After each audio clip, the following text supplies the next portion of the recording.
¿Qué tal, compañeros? Me llamo Ricardo Eliseo Cardona Dueñas, soy estudiante de la Universidad Virtual del Estado de Guanajuato, con matrícula 209534, y estoy cursando el módulo de Derechos Humanos en el ámbito internacional. El nombre del reto que estoy llevando y haciendo es ¿cuál es la responsabilidad del Estado mexicano? El nombre de mi asesora es Diana Patricia Josefina Orcasitas Hernández. La fecha en que elaboro este trabajo es el día 25 de junio de 2024. Presentaré el análisis de dos casos. El primero de ellos se trata de Ana, quien se encontraba pacíficamente repartiendo panfletos a las personas que se manifestaban en la plaza de armas de su ciudad. El contenido de los panfletos versaba sobre citas bíblicas.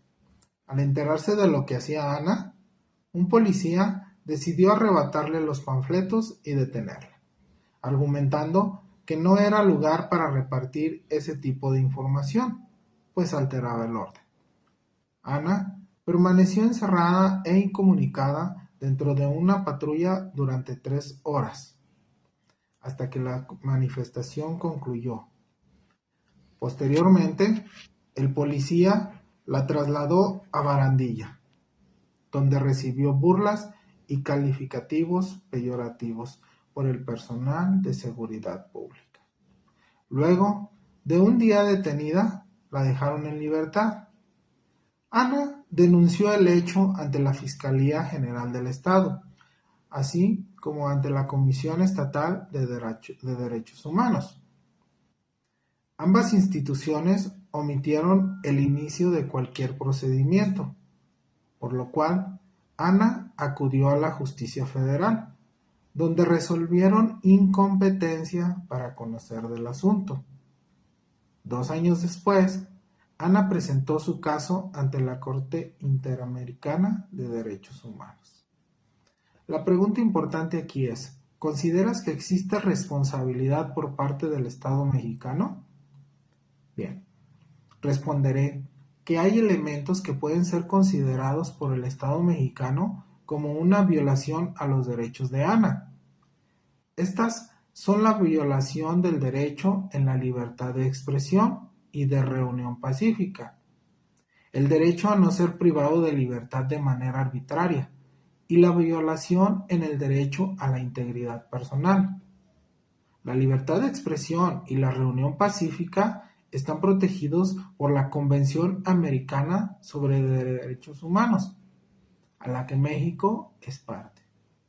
Además, está protegida por el artículo 13, que abarca una amplia gama de libertades, incluido el derecho al concepto y la expresión de pensamientos, ideas e información.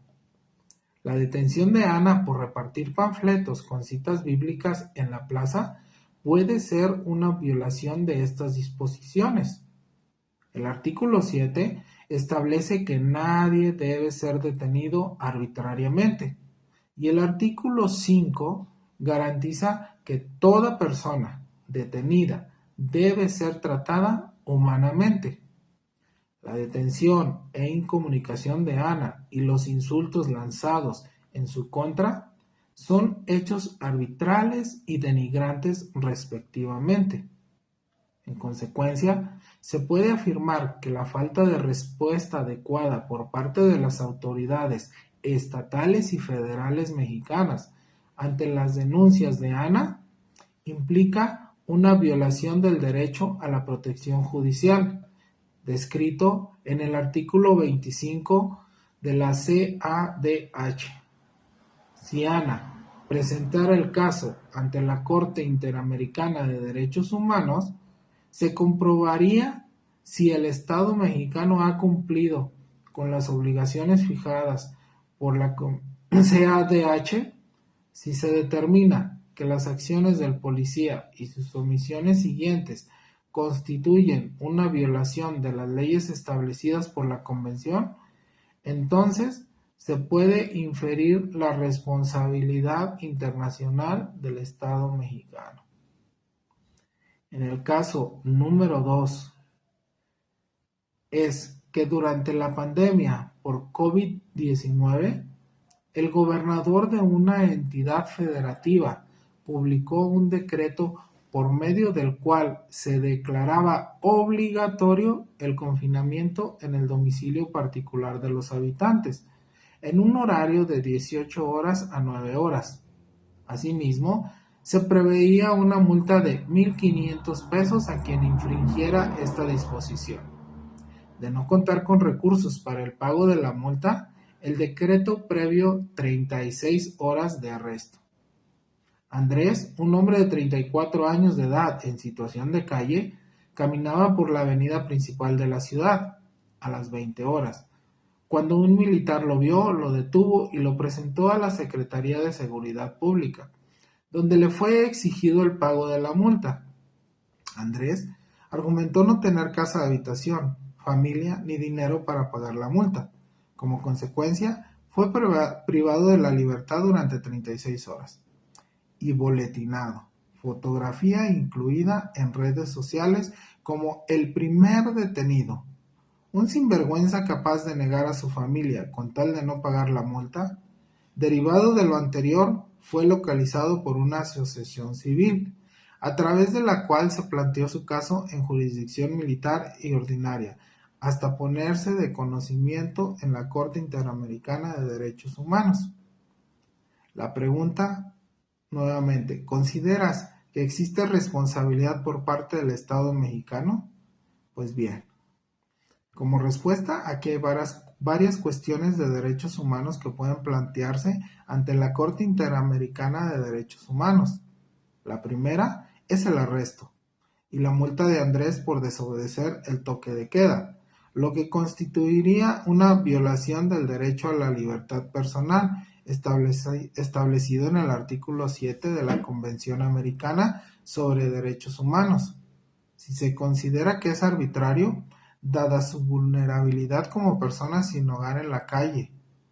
La otra es el comportamiento de las autoridades y la difamación de Andrés en línea, que sería violaciones de su derecho a la dignidad humana y a la protección de la honra y la dignidad bajo los artículos 5 y 11 de la Convención, respectivamente. La falta de respeto por la situación económica y la vida social de un individuo a través de multas y penas de prisión plantea la cuestión de si esto es justo y si todos son iguales ante la ley, según lo dispuesto en el artículo 24 de la CADH. Los gobiernos no deberían ser injustos con sus ciudadanos y deberían considerar cada caso personalmente, especialmente aquellos que ya están en problemas.